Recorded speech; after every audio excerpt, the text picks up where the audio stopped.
toda un triunfo, digamos, porque varios otros clubes también estaban interesados en su concurso y gracias a Dios nosotros hemos podido conseguir que venga al club campeón. Yo creo que el señor Paniagua,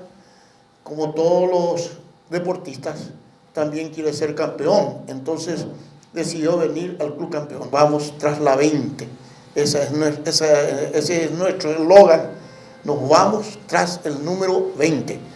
el campeonato 20 para Libertad. Así que por eso el esfuerzo de conseguir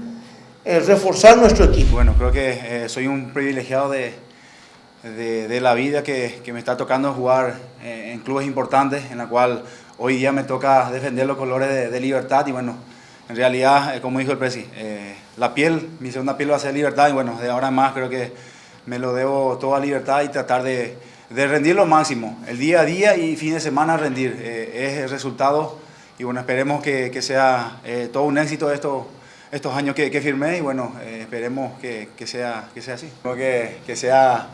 campeonatos en busca de la Sudamericana, tenemos un objetivo bien claro que es la Copa Sudamericana y bueno, tenemos armas para eso y bueno, y vamos en busca de la Copa.